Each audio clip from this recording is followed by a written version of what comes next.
Transmitter Hunting, Radio Direction Finding Simplified by Joseph Moel. Chapter 1, RDF is born. It is May 30th, 1916, the eve of the great naval battle of World War I, Jutland. A chain of radio direction finding, RDF, stations along the east coast of England detects unusual movements of units of the German High Seas Fleet. Admiral Sir Henry Jackson, First Sea Lord, acting on this information, commits the British fleet to action. RDF has come of age. Ask 5 people the uses of RDF and you'll probably get as many different answers.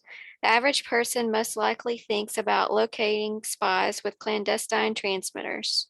Hams and CBers may think of FCC van loaded with radio gear, looking for illegal or bootlegging operators. The pilot or boater knows that he can be found in time of trouble with RDF. In this book, we try to touch on all facets of RDF, but the main emphasis is on the practical end of things. How to do it, what equipment is available, how to build gear.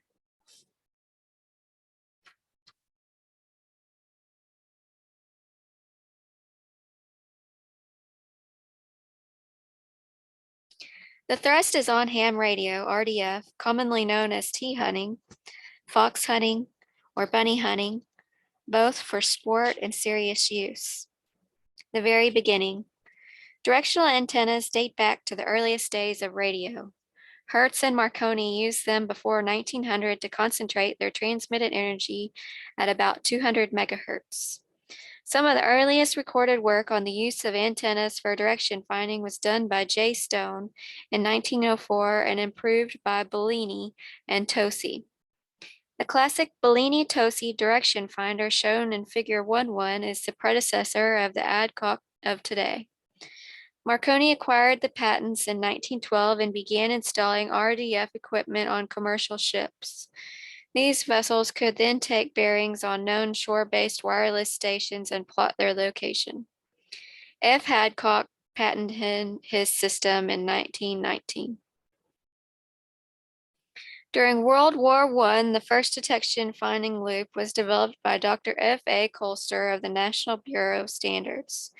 This loop with minor modifications was the standard for years and is still being used in some applications. Figure 1.2 shows another early use for the loops. RDF technology was improved by Captain H.J. Rounds of the Royal Navy. He installed a series of RDF stations along the east coast of Britain for Room 40, the code-breaking intelligence service of the British Admiralty. These stations were active in tracking the German fleet during World War I. For instance, just before the Battle of Jutland, Captain Rounds ordered a traffic watch on the 28,000-ton German battleship Bayern, one of the principal wireless units of the German High Seas Fleet. RDF established that the Bayern and other ships in her communication net had moved dramatically northward overnight. Admiral Sir Henry Jackson, First Sea Lord, committed the British fleet to the battle at Jutland based on this information. Success at Jutland meant that the British would not be challenged at sea again during that year. The vessels that did not have DF equipment on board because of inaccuracy, complexity, expense, patent rights, and military security problems relied on shore-based direction finding stations. Established in the USA by the Navy in 1921, these stations were designed to give bearings to any ship that called in. However, by the mid-1920s, an increasing number of ships had their own RDF installations. World War II. During World War II, radio direction finding was used by the intelligence services on both sides and those in the middle. Counterintelligence agencies used these devices to locate clandestine transmitters. In Germany, what the Abwehr, the Secret Service, lacked in sophistication, they made up for in brute force. They would direction find a signal down to a certain area of town. Then the transmitter would be located by turning off the power block by block until it went off the air. Switzerland, the only non-Axis country in Central Europe, was a hotbed of intelligence activity for the Allied powers. The neutral Swiss counterintelligence force found itself direction-finding transmitters from a number of countries, Axis and Allied alike. The Japanese fear of direction finding caused strict radio silence to be observed on the way to Pearl Harbor. CW operators from some of the fleet's larger ships were left in Japan to operate shore stations simulating ship stations. These phantom ships were duly direction found in their own home waters by the U.S. Navy. British naval intelligence direction finding efforts, along with cryptography and traffic analysis, helped defeat the German U-boat campaign in the Atlantic. The German Wolfpack tactics spread U-boats across hundreds of miles of oceans, looking for convoys. When a convoy was spotted, the U-boat radioed the convoy position and coursed other boats in the pack. Naval intelligence was able to direction find these transmitters, giving a 50% probability that the U-boat was within a 100-mile diameter circle. Later, direction finding equipment was installed on convoy ships, giving even better DF fixes. General intelligence information often gave the times the U-boat would surface. A radar-equipped airplane would often be waiting. Hams aid the war effort. Though they could not operate their stations during the war, RDF techniques were used by hams at the Radio Intelligence Division, or RID, on the FCC. Banks of receivers and special antennas there were used to ferret out clandestine radio operations and assist pilots who were lost, disabled, or forced down. About 3/4 of the employees there at the time were amateur radio licensees. Many antenna systems were used, including rhombics and folded dipoles. The heart of most installations was one or more Adcock direction finders. The balanced H type, shown in Figure 1.3, was the most successful. While capable of high accuracy, these DFs were extremely sensitive to their surroundings and critical in adjustment. Some of these problems were pointed out by the W9 ETI in a 1944 QST article. Spider web across the transmission line could cause an error of 1 or 2 degrees. Calibration could be upset by a change of 1/16 of an inch in the line spacing at the junction. Filters were needed on the power lines to the unit. It was necessary to bury the AC supply line 15 feet down and enclose it in lead.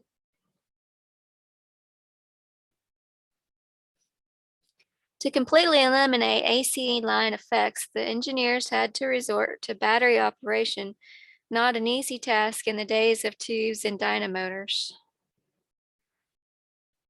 A dedicated network of teletype machines tied all 12 RID sites together for instant triangulation of bearings. Mobile units and portable field strength meters called snifters were used to close in.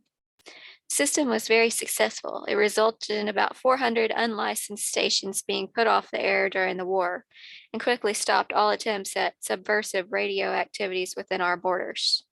In addition, the system was called upon several times a day for fixes on lost aircraft, saving many lives. It was during World War II that a new Adcock direction finding system came out of the lab. It did not require a rotating antenna and thus could see very short and intermittent transmissions such as radar. It was immediately pressed into service on U.S. Navy patrol bombers, which were searching for German submarines. The radar-equipped planes were already successfully keeping the subs down, but the Navy hoped to use the new DF to pinpoint the exact location of the subs by tracking their air defense radar units.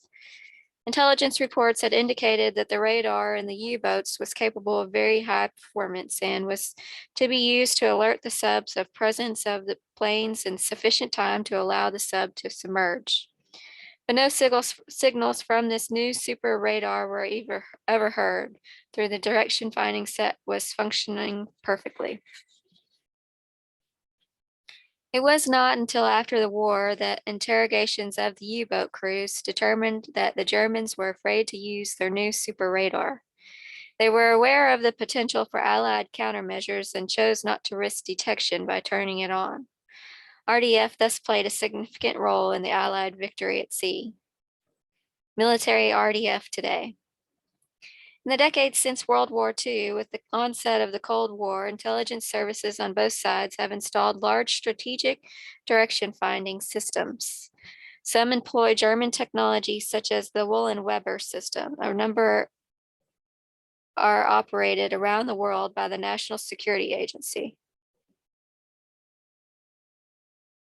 A typical Woolen-Weber system may have 96 broadband HF verticals set in a ring 1/2 to 1 kilometer in diameter. Some sources state bearing accuracy on high frequency signals is on the order of 1/2 degree, but 3 to 5 degrees is more likely on most signals. Obviously, most detailed information about this type of equipment is classified. The system shown in 1.4 is an impressive example of strategic direction finding gear.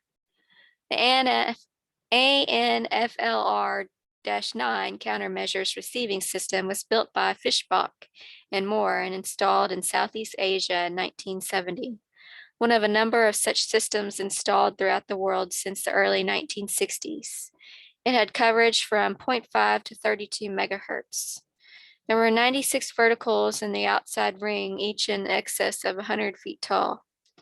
The ring was hundreds of feet across, circling an inner shielding screen 120 feet high.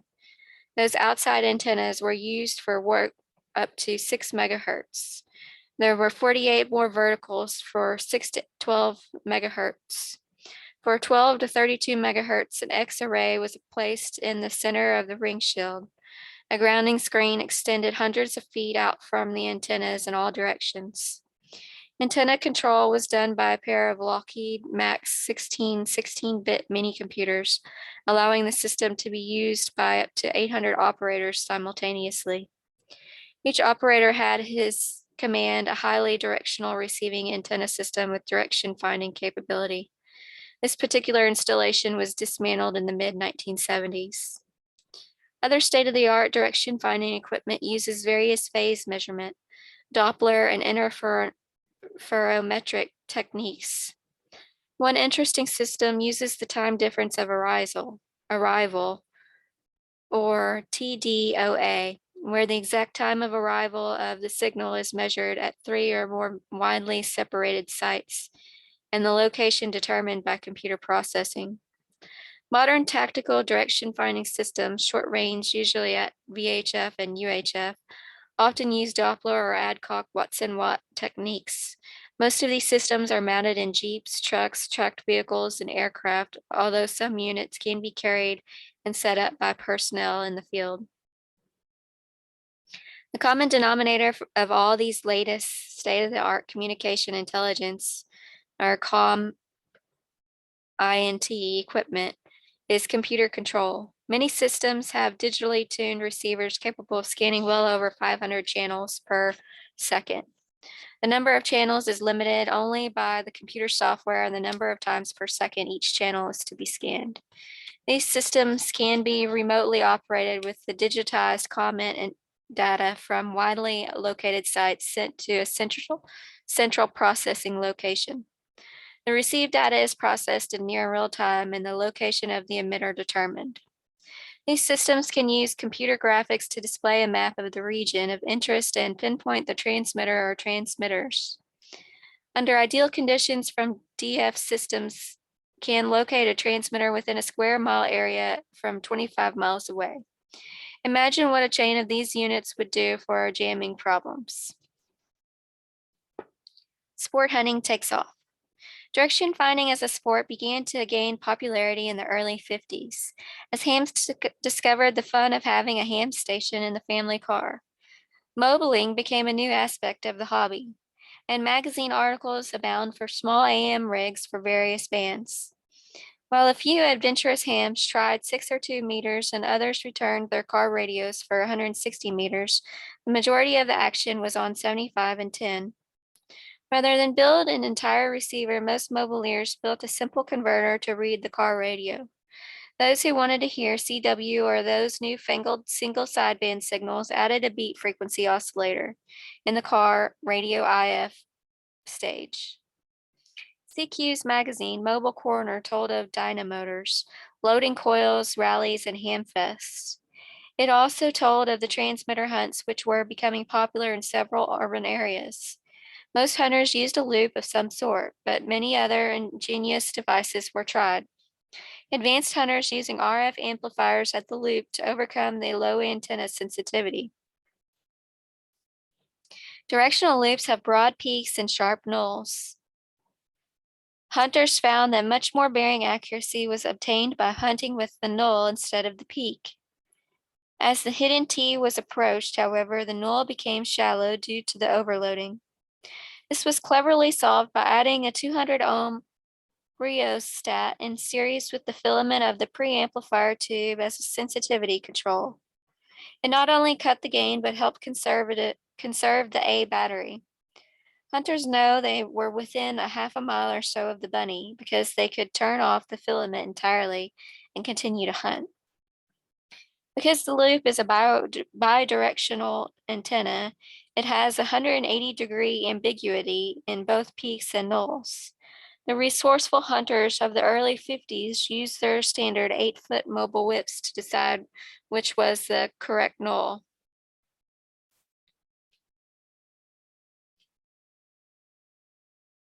Most mobileers had these whips mounted on the rear of the car and knew that the car body interaction caused signals received on a whip from the front to read 2 or 3 S units higher than signals from the rear. Part of their starting bearing ritual was to drive slowly in a circle and observe the broad peak on the whip, and then correlate it with one of the sharp nulls on the loop. As you can imagine, the hunts always started in large empty parking lots. Transmitter hunting in the 1950s wasn't limited to 10 meters. Southern California hams liked to use 75 meters as well. During the daytime, the band is fairly inactive. There are also a fewer signal reflections. On the other hand, QRM and re-radiation from power lines may be more of a problem on 75. One Southern California club held its AM hunts simultaneously on 75 and 160 meters. Anyone, even a non-ham, could readily hunt the 160-meter signal by using a retuned AM broadcast receiver. It was a great way to get started in DFing, and still is, as we describe in a later chapter. FM takes over. Today, direction finding is more popular sport than ever with hams, but it's done almost entirely on the 2-meter band. This can be far more challenging than high-frequency hunting because VHF reflections from hills and buildings are much more pronounced. VHF hunting isn't brand new. It was provided fun for Southern California hams when inexpensive commercial rigs such as the famous Gonset Goonie bird were becoming popular. As converted business band radios began to take over the top end of 2 meters in the late 1960s, hunters began to use FM instead of AM signals. From the outset, the quarter beam was the ham's antenna of choice for VHF DFing. At first, its high gain was needed to overcome the poor noise figure of tube-type receiver front ends. As receivers improved, hunters used less power and gain antennas remain the mainstay for serious sport hunters. Hams certainly are not using the latest hush-hush military technology in their DFing, but now they have some good commercial DF gear available at reasonable prices. While the technology for Doppler DF units, for example, has been around for some time, it took integrated circuit technology to make it inexpensive and easy for the average ham to build. In many ways, transmitter hunting hasn't changed a lot over the years. It's still educational, potentially life-saving, and a lot of fun. Chapter 2, Getting Started. Every weekend, all over the country, small groups of radio enthusiasts gather for friendly competition. None of them knows for sure where the contest will take them, how long it will take, or sometimes even what physical device he is looking for. It's a test of both man and machine, and one is never sure what to expect. There are few prerequisites for being a good hunter. All it takes is interest and imagination, plus a little skill. There are young and old hunters, novice and amateur extra class hunters. Disability needn't be a bar to tea hunting. One of the top-notch Santa Barbara CA hunters, Dennis Schwenner, WB60BB sightless. He uses the audible S meter, the receiver noise, and his knowledge of the territory, and is an excellent navigator. Good-natured treachery and perfidy are all in part of the hunting hiding game. Never trust another sport hunter is a good rule to follow. Don Root, WB6UCK, tells how he and a friend had some fun at the expense of another hider. Don volunteered to hide the rig for the unwitting fellow, whose name is withheld to spare him further embarrassment. That way he could confuse the other hunters by pretending to participate in his own hunt. No problem, said Don. We'll just stick your rig beneath an underpass on the 605 freeway. You can drive right to it. But instead, Don and his buddy hung it from the Harbor Freeway, 20 miles away from the spot on the 605 in downtown Los Angeles.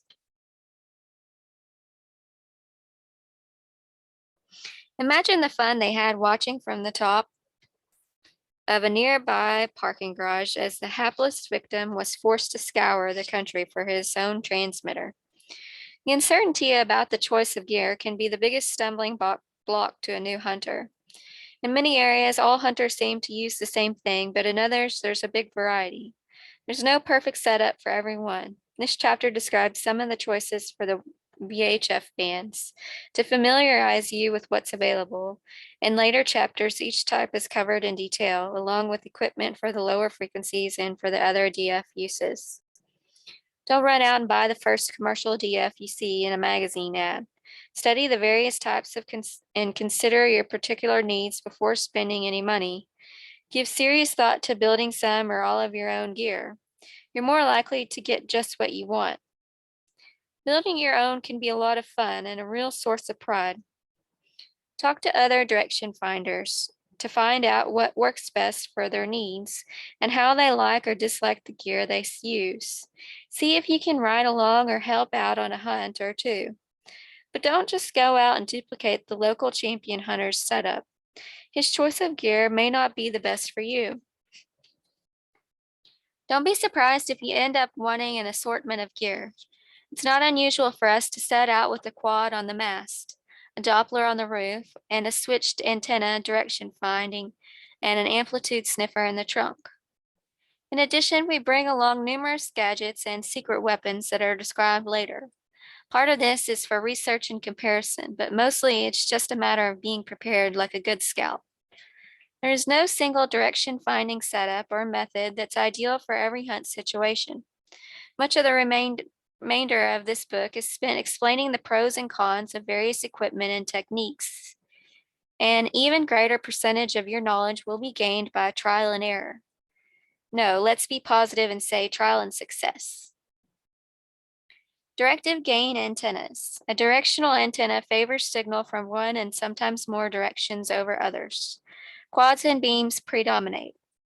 They are mounted or held so that they rotate in a full circle, and the S meter or other indicator is used to determine the direction or directions that correspond to some feature of the antenna, such as forward lobe or null. Gain antennas are popular because they are simple, easy to understand, and readily available. If you have a 3 or 4 element 2-meter beam and a receiver with an S meter, you're almost ready to hunt. Gain antennas can be used on any mode that a receiver can receive as long as the transmissions are long enough for the observer to turn the antenna and get a bearing. To increase gain, the ability to hear very weak signals, that is, antennas must get larger. Just like the perpetual motion machine, someone is always trying to invent a tiny antenna with more efficiency than a full-size one for a given band, but success has been elusive. Fortunately, a relatively small antenna will hunt foxes very well at very high frequency. Gain antennas do have disadvantages. They are relatively slow to turn, do not give instantaneous bearings readout, and are not by themselves capable of fractional degree reading accuracy. Null reading antennas may have more reading accuracy, but have lower sensitivity. Also, at 2 meters, a 4-element quad is a bit hard to carry around on foot when closing in. Homing DFs. Homing DFs are characterized by a pair of antennas and some specialized electronics that switch them to give a very distinct indication when aimed right at a signal source. It can be either a meter that reads exactly 0 or a pair of lights that indicate right-left. The indicators tell which way to turn to be pointing right at the source. Homing DFs can be very small and light. For airborne use, they are the DF of choice. There are models for both AM and FM receivers and models with receivers built in. The primary advantages are relatively small size compared to gain antennas and the ability to give a very sharp and accurate within a degree or so bearing when the signal is in the clear and free of reflections. They're a good home construction project, or they can be purchased from several suppliers. Dopplers. Unlike two types just discussed, a Doppler DF has a direct readout or bearing of the apparent signal source relative to the observer. A readout can be a ring of lights, a digital display in degrees, or even synthesized voice or computer-compatible data stream. No manual antenna turning is required. Doppler DFs are less sensitive than gain antenna methods and give only one direction at any instant, make it difficult in some cases to get good bearings when reflections are very strong. Once the unit is mounted in a vehicle, it can be left in place permanently to be ready to go when needed. Their ease of use makes them a good choice for locating reasonably strong signals in urban areas, particularly when hunting alone. The convenience of a Doppler DF has a relatively high cost when bought commercially, at least compared to the other two types. But Doppler DFs for the ham market are some of the cheapest commercial direct bearing reading RDF equipment available when compared to such gear for the government commercial market. It's also possible to build your own at a considerable saving. Making the choice for VHF. The decision of gain antenna versus Doppler versus homing is not always easy. You may wish we had put together a table with scores for each type, with a clear winner emerging with the most points.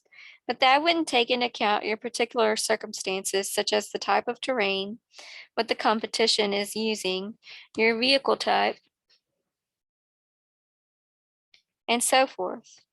Instead, we'll cover the things to consider both in terms of the signal environment and user convenience. These considerations aren't necessarily in order of importance.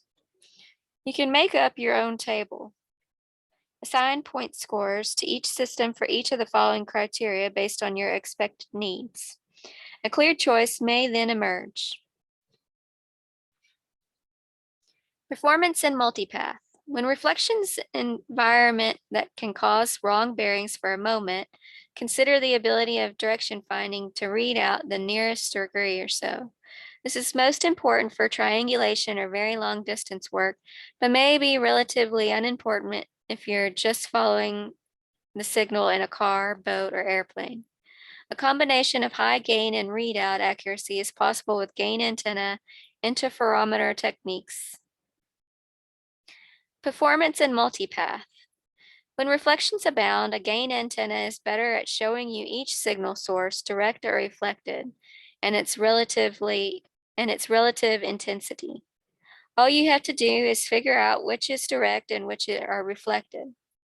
The other types are unaffected when reflections are very weak. But when they are of moderate strength, false indications occur. In general, the stronger the reflections, the more error results. Weak signal performance. A gain antenna. Peak, not null, is the best for very weak signals. Say the ELTs are all the day hunt. Some Doppler DFs have considerable loss due to switch noise. Weak signal performance is very important unless all you want to do is hunt very strong jammers. Strong signal performance. A good attenuator is required for the use with a gain antenna, and there is a risk that the signal can come through the coax. This is also true with the AM detection-based homing DF. FM-based homing DFs and Dopplers are less affected by very strong signals. Polarization sensitivity.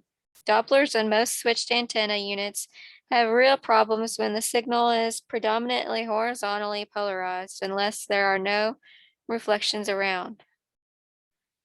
Popular configured gain antennas can hunt either or both polarizations. Compactness. Will you want to carry your set around? Will you be moving it from vehicle to vehicle? Use on foot. Homing DFs can be configured to transition rapidly from vehicle to foot use. You may want separate systems for foot and vehicle application. Modes. Get a DF set that will cover the mode or modes you'll be using, such as AM, SSB, FM, or something else. Sets with dedicated receivers can sometimes hunt modes other than those they can demodulate, but the signal may be unintelligible during the DFing.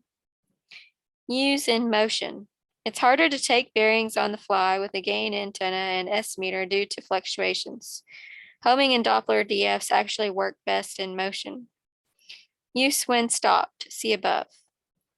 Short transmissions. The Doppler is best for catching short transmissions.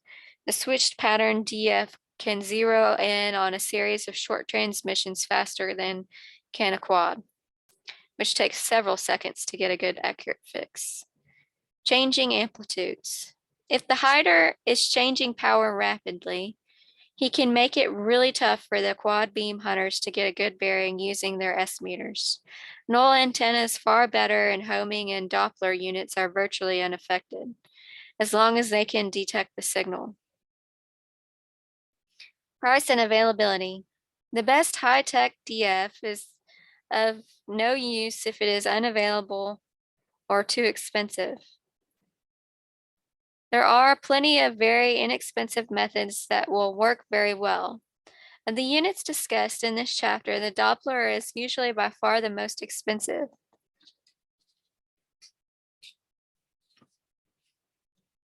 Made a choice yet? Here's another idea to mull over.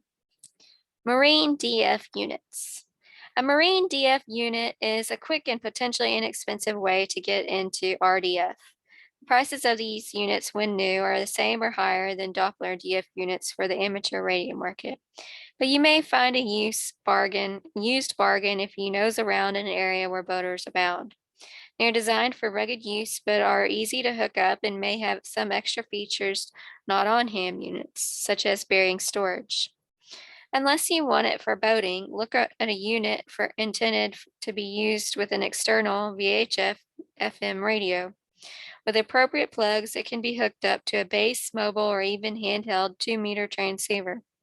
Most units draw less than half an ampere at 12 volts, so a do-all system for all-terrain vehicle hunting is not out of the question. Normally, there's no operating a marine DF in the amateur 2-meter band or the high band business frequencies, and no returning is required. The standard marine antenna unit supplied with these DFs is a set of 4 vertical dipoles. It can be used as it is on a mast out the car window. Care must be taken to make sure that the antenna unit is always pointed correctly. Some have filters to eliminate the Doppler tone, others don't. Companies making these units include Apelco, Raytheon, Intec, Regency, Cytex, and Taiyo. They're listed in marine catalogs. As an example, the Regency Electronics is an add-on for any FM transceiver in its frequency range.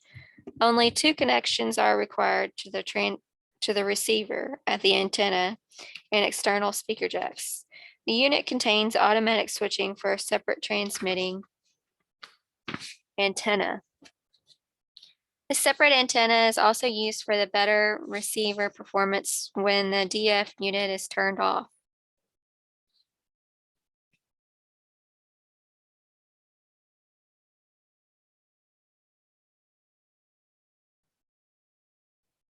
Getting good maps. Maps are a necessary part of the hunt. Finding a good map or maps to cover the area of the hunt with sufficient data can be difficult, but the effort is worth it. Some hunters buy different maps that cover only a section of hunting area and select the proper map once the initial bearing is taken at the start of the hunt.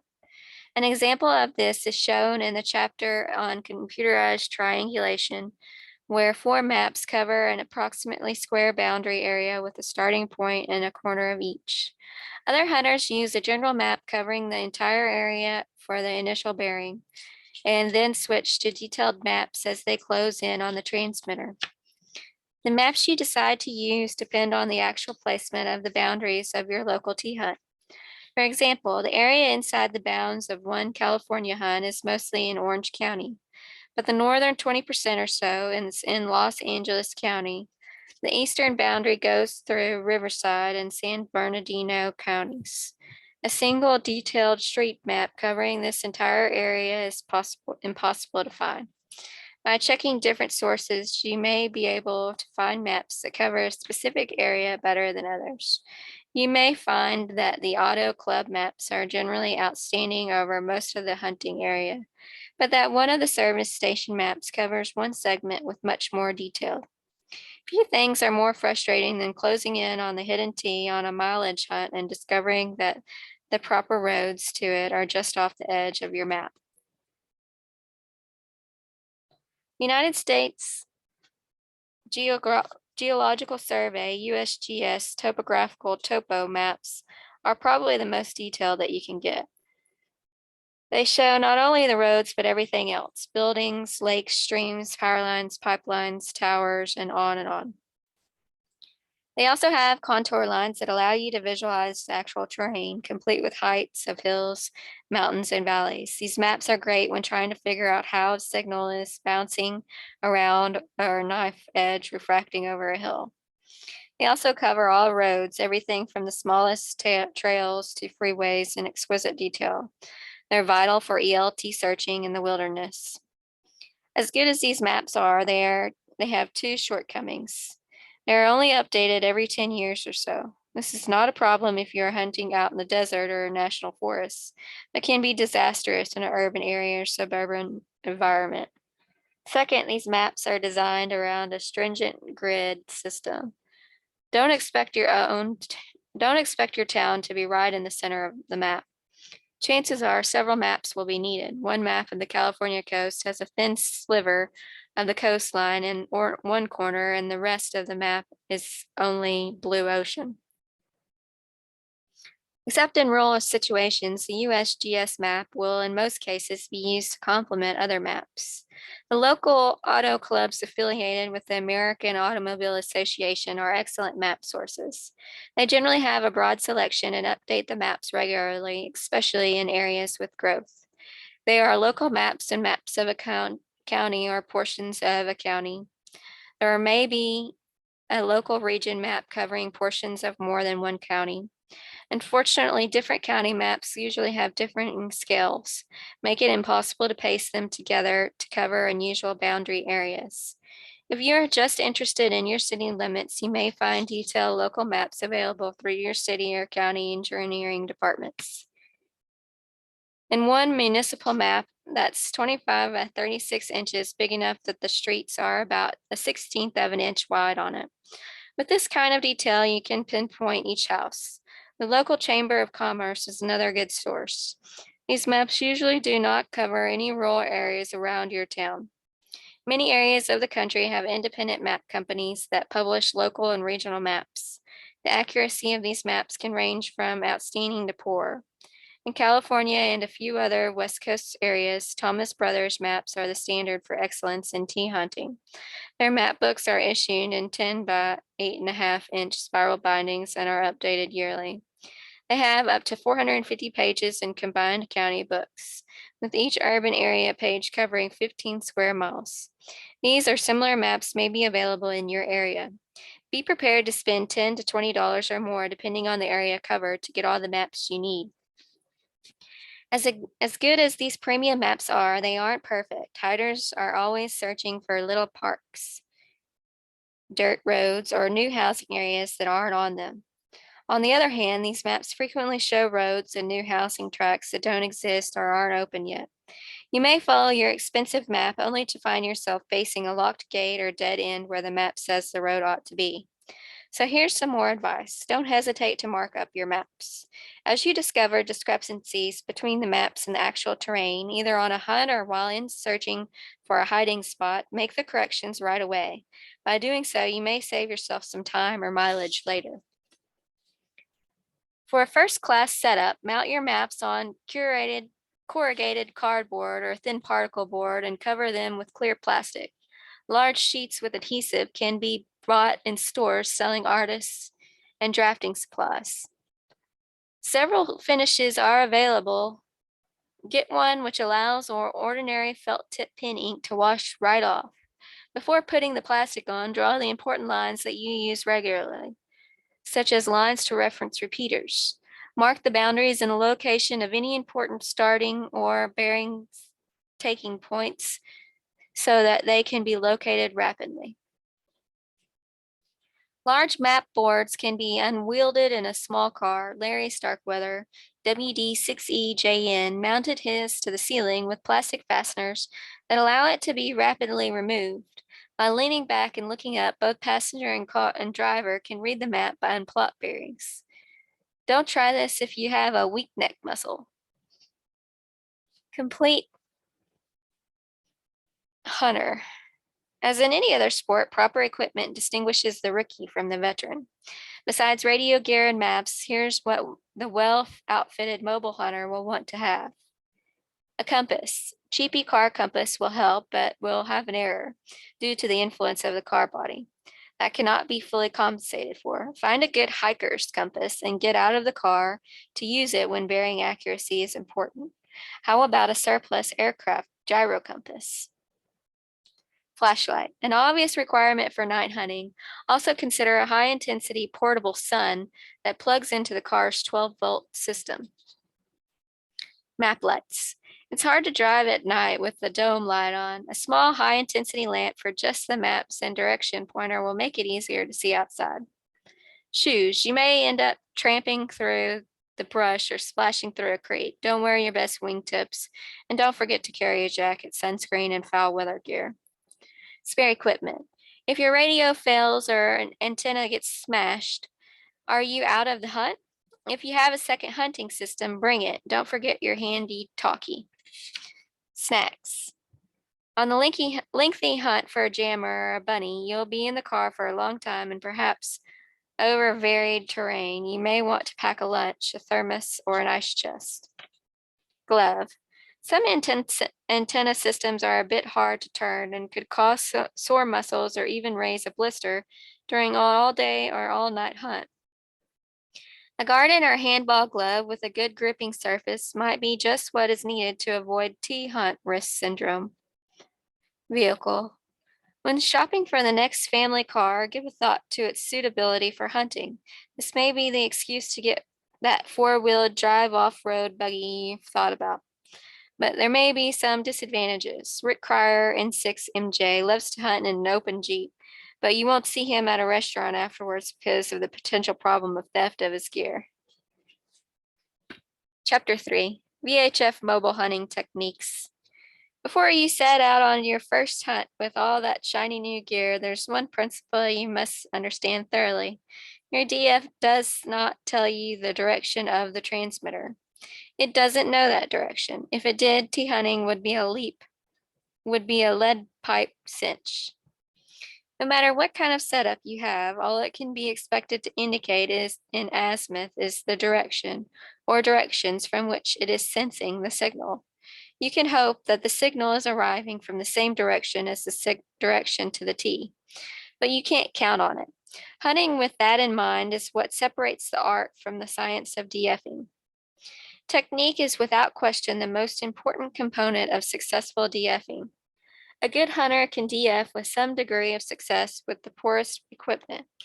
A poor hunter, on the other hand, is not the one you'd want coming to the rescue, even with the best equipment. The tips in this chapter will guide you through your first hunt experiences and help you make the most of whatever gear you use. First, we'll look at some of the things that make hunting a challenge, both from a psychological and technical standpoint. Then we'll go step by step through the fine points of a good navigation, including figuring out which bearings and locations are most trustworthy.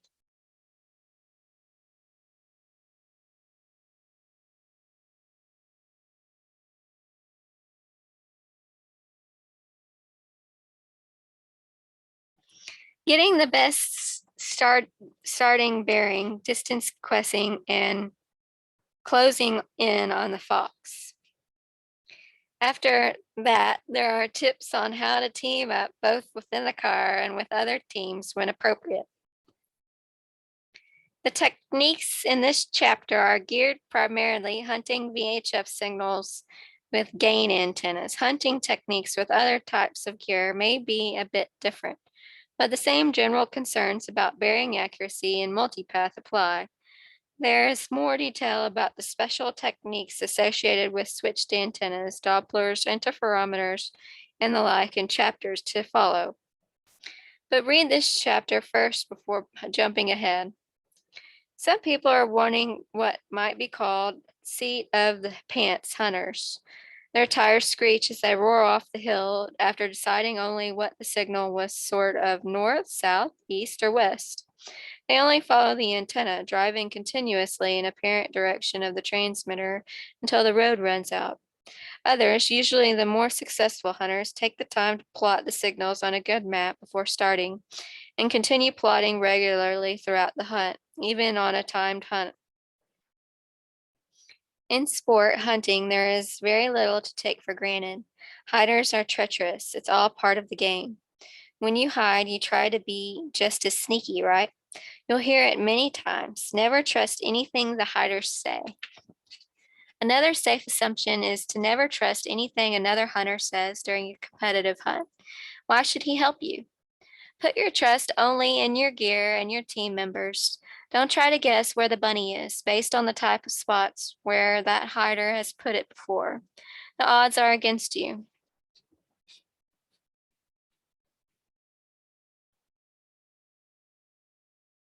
The importance of high ground.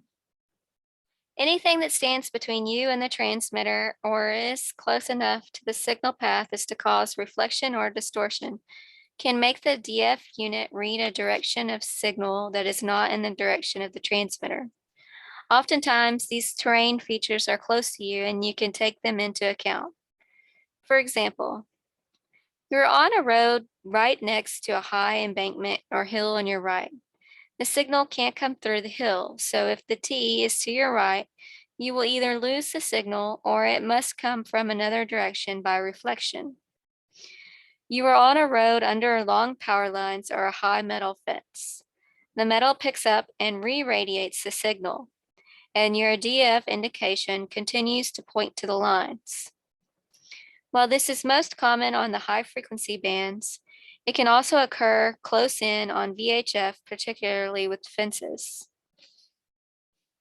You are driving down a long road through a canyon or a cut in the hills, which are high on either side. A signal from one side can easily get to you, so it may enter the canyon at one end and ping pong its way along with between the hills. Your gear's direction indication might be ahead of you or behind you, no matter what the actual direction to the source is. You are on top of a high hill, perhaps the highest around, but there are other hills in view. Your set can't see down into every pocket and crevice in the terrain between you and the horizon. If the source is very low and obscured, the best signal path from you may be via a bounce from one of the other high hills. Your beam could sense the greatest amount of signal from a hillside that is not in the correct direction of the transmitter. DFing is beginning to look a little more difficult, isn't it? How do you know when the direction of the signal isn't the direction to the bunny? Experience will help a lot, but while you're learning, watch for situations such as those above. Generally, the higher you are, the more trustworthy the bearing is. Though there are exceptions, as just noted. But you can't stay on the hill forever. You have to go to where you think it is and flush out the T. The initial bearing. There are three important points to good triangulation: good maps, an accurate direction indicator on the antenna, and an antenna that gives consistently accurate bearings, i.e., doesn't have a skewed main lobe. Deficiencies in any of these areas degrade bearing accuracy. Though other conventions are used, stating bearings on a 360-degree basis minimizes the chance of ambiguity and is used here. The bearing from any point on the Earth to another is somewhere between 0 and 359.99 degrees. 0 degrees is due north, 90 degrees east, 180 degrees south, and 270 degrees west. Most maps are drawn with north at the top. The direction indicators described in this book all give the direction relative to the front of the vehicle, where 0 degrees is straight ahead, 80 degrees is to the rear, 90 degrees to the right, and 270 degrees is to the left. Either the antenna direction must be read independently with the compass, or the direction indication relative to the car must be converted to map bearings. Getting a beam quad bearing with a compass is relatively easy. Turning the antenna for the greatest signal reading, making sure that it doesn't move after you let go of the mast. Stand exactly behind the antenna and sight down the boom with the compass. A fancy method of using a compass is shown in Figure 3.1.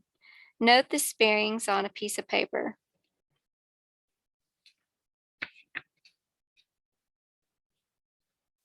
Magnetic declination.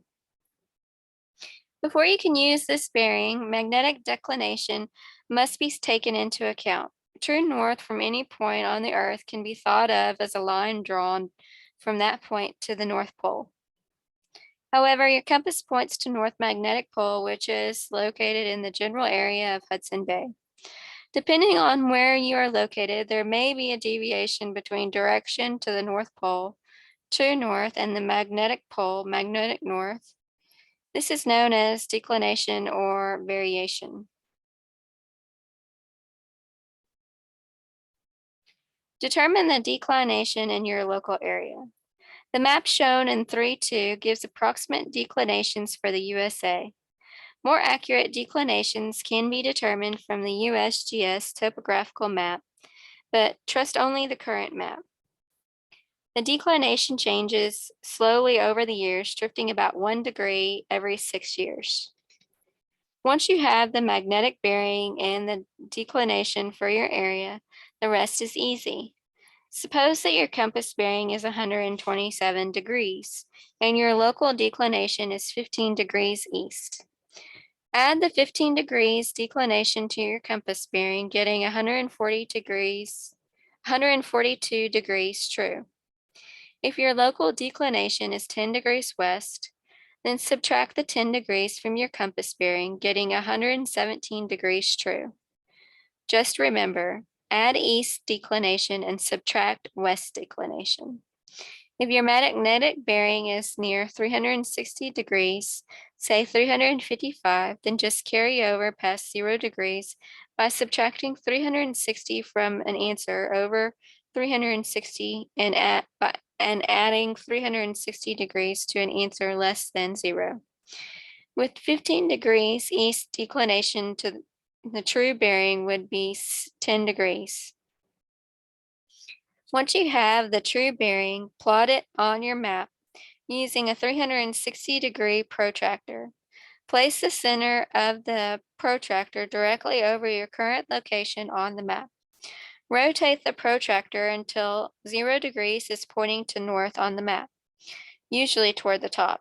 Mark the true bearing on the edge of the protractor and draw a line from your location to the edge of the T-hunt boundary with a straight edge. Getting bearings without a compass. The best method of determining your initial bearing without a compass is to reference everything to a known signal source. First, take a bearing on a repeater or fixed station that is at a known location in the clear about 5 to 10 miles away from you. The signal should be a line of sight and strong enough to get a good bearing on. Read the direction indicator mounted on the antenna mast with everything referenced to the front of the vehicle. Write down this bearing. Draw a line on the map between your present location and the repeater. Now take a bearing on the hidden T and write it down. Place a 360-degree protractor on the map with the center over your present location. Rotate the protractor until the reference bearing number is over the line to the reference station. Without moving the protractor, locate the bearing to the hidden T and mark it on the map. Draw a line from your current location through this mark to the T-hunt boundary. This line is the bearing to the hidden T. In the example shown in Figure 3.3, the bearing to the known repeater relative to the vehicle is 82 degrees and the bearing to the bunny is 19 degrees. The protractor is placed directly over the location of the observer and rotated until 82 degrees is over the line to the reference point. Then the bearing to the hidden T is marked and a line is drawn from point A through point C out to the hunt boundary. Assuming that the signal is directly propagated, unlikely with many hiders, and the bearings are 100% accurate, unlikely with most hunters. The object of the hunt is somewhere exactly along this line. All this is easier to do than to explain. You will notice that when the protractor is aligned, the north 0 degrees pointing in the same direction as the vehicle. By taking a bearing off of a known station, you have calibrated the direction of the vehicle. The big advantage of this reference system is that any errors in the main lobe of your antenna, such as a skewed lobe, are automatically canceled out. Ready to roll. The start bearing is primary reference for the entire hunt. If you lose the signal as you leave the starting point, you can follow the original bearing line until the signal is heard again. This is particularly important on long-distance weak signal hunts where it's common to lose the signal for 15 to 30 minutes after leaving the start. On the all-day hunt, you might lose the signal for hours. Now check the hidden signal on horizontal and vertical polarization if your equipment is capable of both. If one polarization gives a substantially higher S-meter reading, use it. If both are about equal. The bearing could be to a reflection from another hill or a mountain. The transmitter could be behind a hill or otherwise obstructed from your line of sight. Propagation might be by knife edge refraction over the hill or around it. The hider could be using a very creative antenna system. As you swing the beam or quad across his bearing, is the peak sharp, just like it was when you measured its pattern? You did do that, didn't you? Or is the indication fairly broad? A diffused response can indicate either a reflection or an obstruction, as above. Now we've learned all about the signal, but there's one more thing to do just before starting. Check the maps for the best routes in the direction of the signal. Choosing potential paths and identifying critical intersection in advance is one mark of an above average hunting team. As you drive off the hill, keep paying close attention to the signal. Does it drop off rapidly or stay at relatively the same strength? Depending on the terrain and the direction of the signal, this may give you a clue as to whether the transmitter is in a high or low location. Does the true bearing stay the same? If it changes rapidly, you may be the potential victim of a close-in hider. Beware. Closing in. Amplitude variations often make it difficult to get good bearings with a quad or beam while moving. Stopping occasionally to take a bearing may be helpful, and indeed is often necessary for decision making at a crossroads. If you must stop in an area where there are lots of nearby buildings or power lines, take 2 or more bearings from about 20 feet apart to judge the effect of the reflections.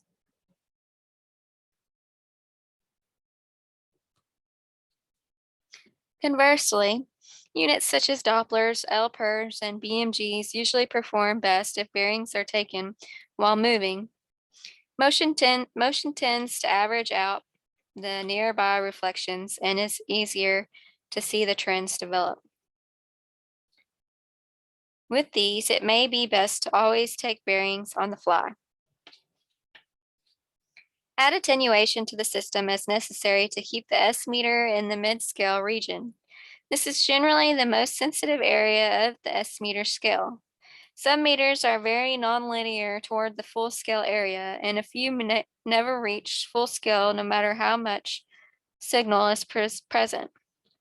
Bearings taken with such meters near top scale will appear very broad. Reflections and side lobes will appear just as strong as the main signal. When this occurs, add more attenuation. Navigating on the run. Using a bearing system that sets the front of the vehicle at 0 degrees makes taking running bearings easy. As you come to an intersection, take a bearing, find your location on the map, and place your protractor 360 degree over the intersection with the 0 degree point facing the direction of the vehicle is heading. Mark the bearing you took and draw the line. Note that the streets do not need to be exactly north-south or east-west as long as the streets are straight enough to line up the protractor.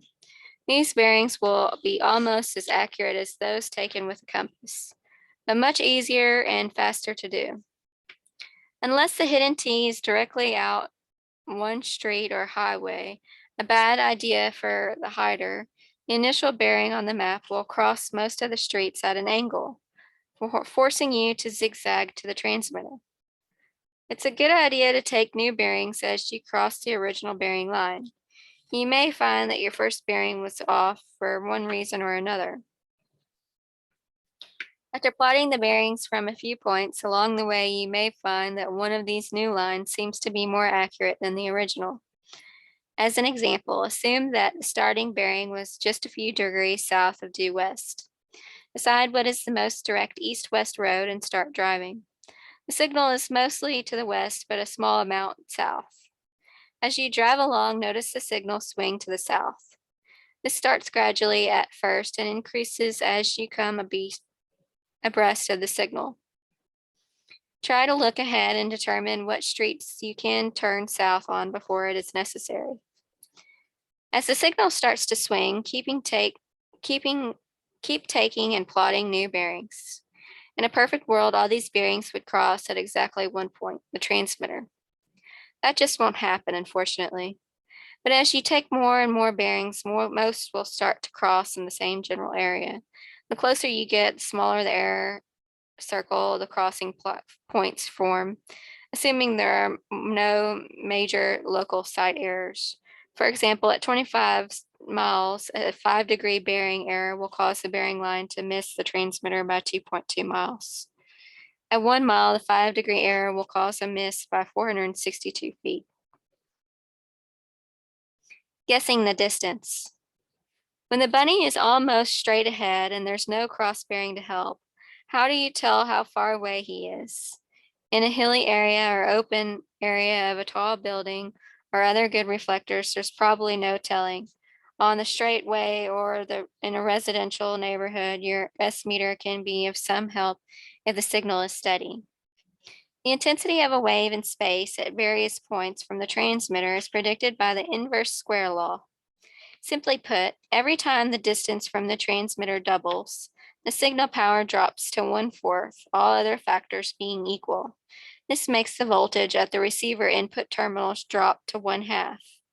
If the receiver S meter could have a perfectly linear scale or read directly in microvolts, we could use it to guesstimate our progress to the signal source. The receiver input voltage increases as a function of relative distance from the starting point. When the strength is twice that of the starting point, reading 6 decibels greater, we have gone halfway, all other factors being equal. When it is twice the halfway reading, we have gone halfway from the halfway point, or 3/4 of the distance. Receivers with calibrated S meter scales called field strength meters do exist. Ham receivers, however, don't have them. You can make a calibration chart for your S meter using a signal source with known output level. Figure 3.4 shows typical S meter characteristics of several commercial VHF FM rigs. Of course, your radio may vary widely from these numbers, but they give an idea of how linear or non-linear typical FM rigs meters are. By making a smaller chart for your Hunt radio, you can get an idea of how signal strength increases correspond to distance from the bunny. As the figure shows, the range from no reading to full-scale reading on most S meters is only about 30 decibels. This limits the usefulness of this direction measuring technique. To augment it or to get distance estimates without S meter calibration, use your attenuator. For example, as you move closer and you find that the meter reading now with 12 decibel attenuation is the same as it read earlier with 6 decibel attenuation, you know that you have approximately halved the distance since the previous reading, as the signal intensity has gone up by 6 decibels. This technique is accurate only for direct line of sight signals of the same polarization. When the signal is cross-polarized, reflected, or obscured, your distance predictions won't be very close. Results are thus best with the powerful jammers and worst with tricky foxes. Sometimes the signal goes down as you move along, while moving toward a hill. This usually indicates that the hidden T is behind or over the hill. If the signal jumps up suddenly, it could be that the hider has changed power. Or perhaps you've come from behind a shielding terrain feature or come over a hill. Keep the rule of hunt in mind at all times. On a mileage-only sport hunt, it pays to take it very slowly, stopping at any high or clear point for a fresh bearing with an accurate check of vehicle heading. Watch the map for any dead-end roads that could add unwanted mileage. Use all the distance measuring tricks described earlier to avoid accidentally going too far. Sometimes time is a major factor, as on a timed hunt when hunting an ELT or when a jammer may not stay on the air. Less time should be spent in map reading under these circumstances. Keep moving, get bearings on the fly, and take more risk on checking possible hiding spots on non-through streets.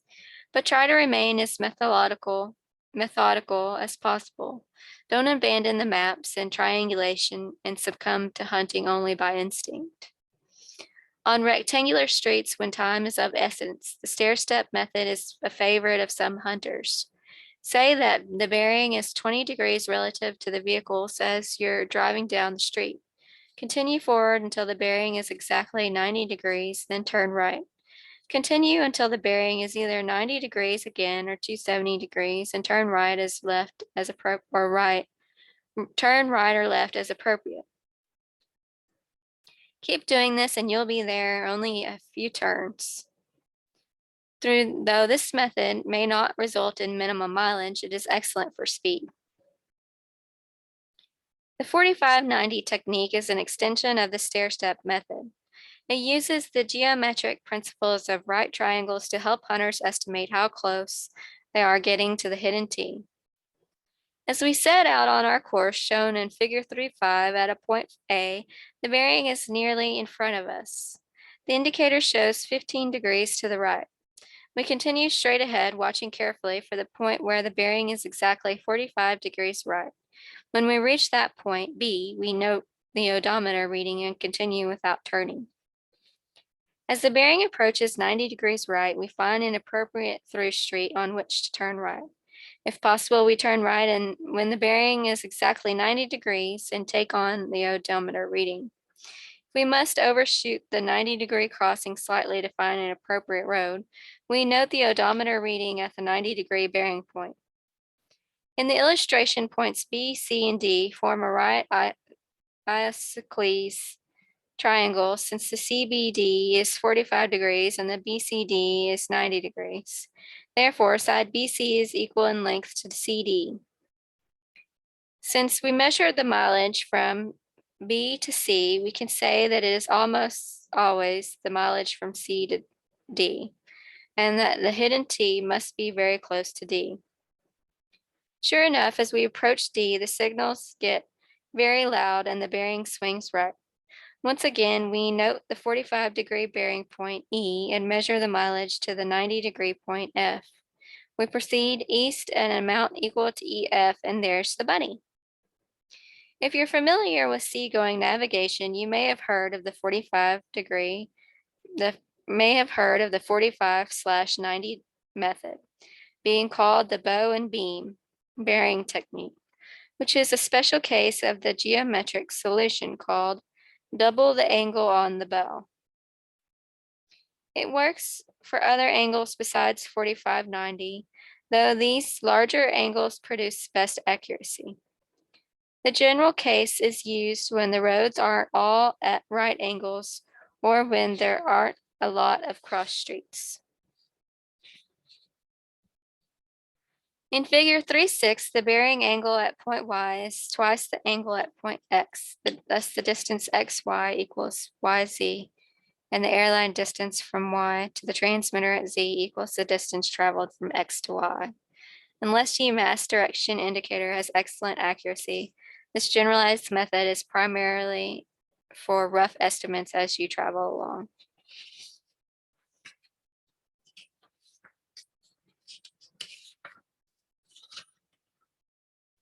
The end game. Continue to take bearings in the last half mile or less is very important.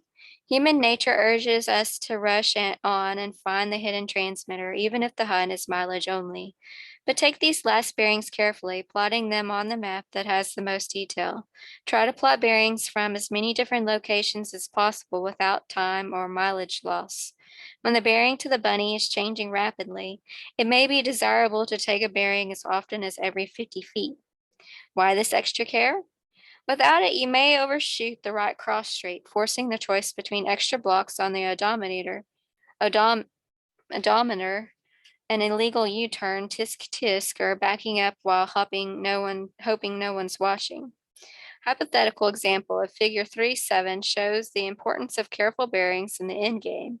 It is a time-only hunt. N6JSX has hidden his transmitter south of a large park with a high gain beam pointing to the embankment, which scatters his signal.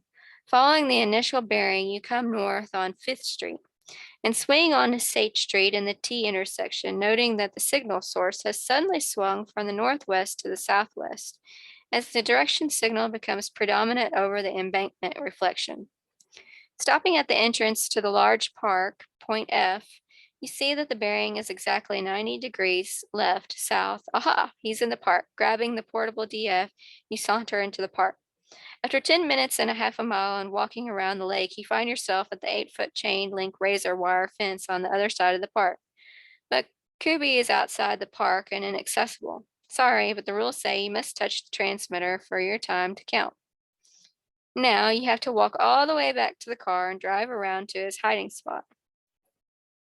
At point A, the predominant signal was from the embankment, but you should have become suspicious at point B, where the double indication of the direct and reflected signals became apparent. Had you then carefully taken the triangulated bearings at points B, D, and F, And in between, you would have concluded correctly that the bunny was south of the park, and you could have saved at least 20 minutes. So don't let heavy traffic and no stopping signs keep you from doing a methodical job of triangulation. Pull into the parking lot and stop if necessary to get and triangulate those final bearings. Hunting like a pro. The most common mistake that new hunters make with a manually rotated quad or beam is to not swing it far enough to center the hidden T signal in the main lobe. They tend to swing it until they hear the signal, then stop immediately. You should swing across the signal, watching the meter go up and then down again. Then go back and forth a couple times to center the signal carefully before reading the direction of the indicator. Peaking the antenna can be a tedious task when the signal is fluctuating up and down due to vehicle movements or tricks of the fox. After swinging the antenna all the way around to determine the approximate direction of the strongest signal, swing it slowly about 10 RPM across the peak and back again, using eyeball average to smooth out any flutter. The same care is needed with a null reading antenna system. Find the deepest null by slowly and carefully sweeping across each dip in signal strength.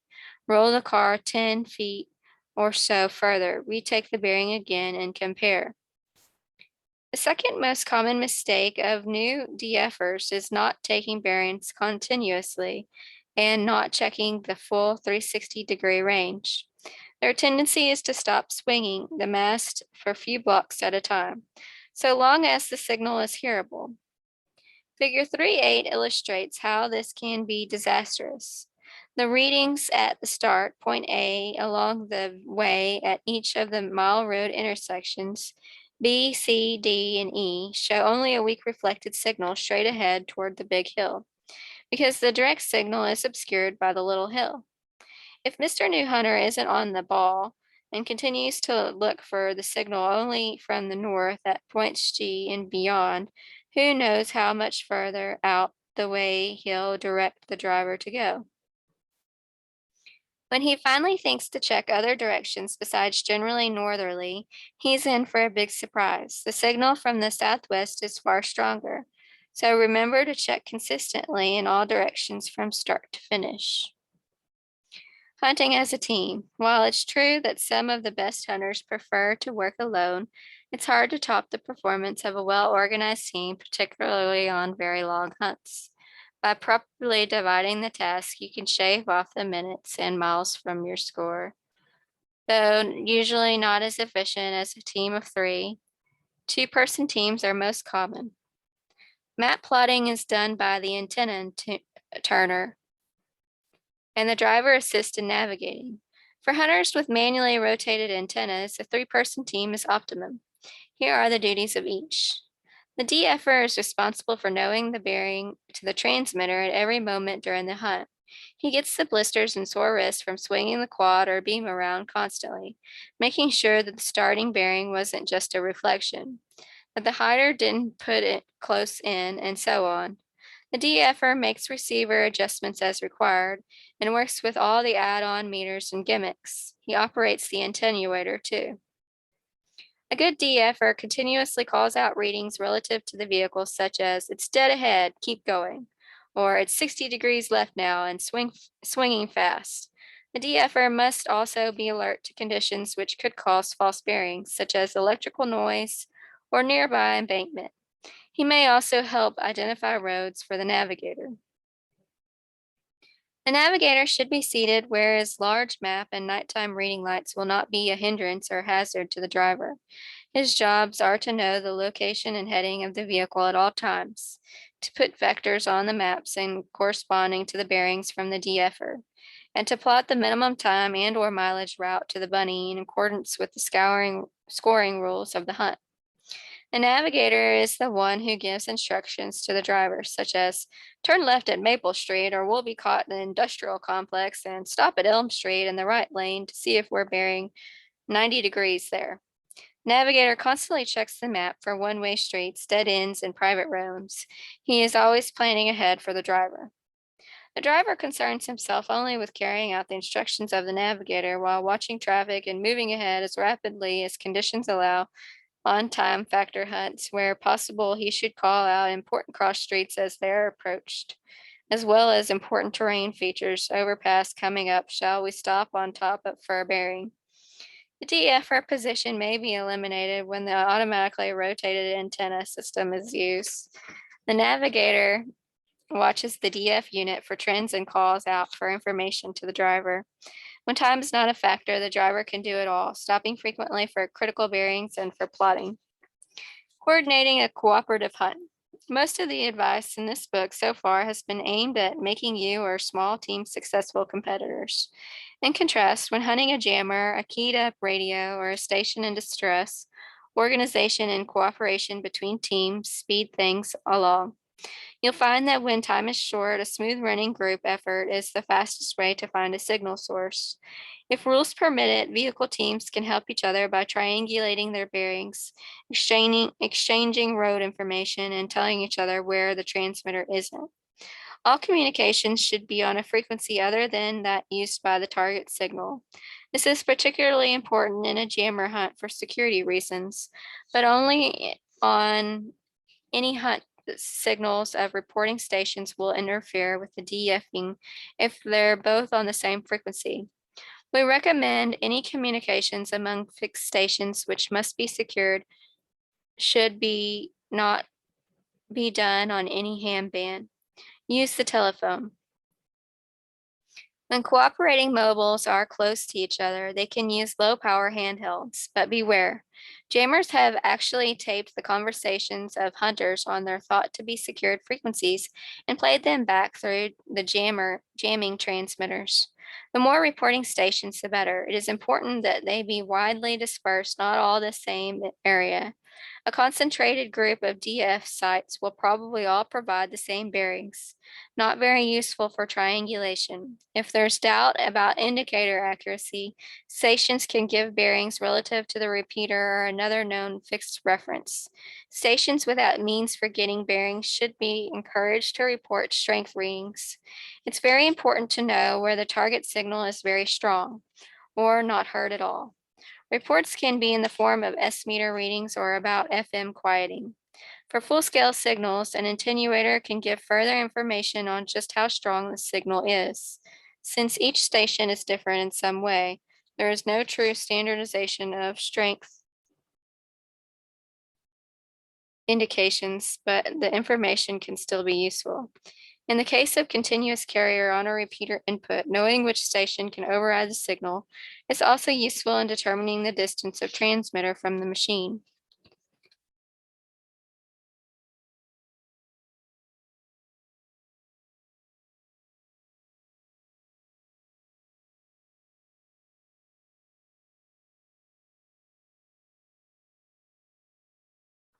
Some metropolitan repeaters have multiple receiver sites scattered through their coverage area with a sophisticated voting selection system. This can be very helpful for getting the general whereabouts of the source. Just check all the receivers for strongest signal and start here.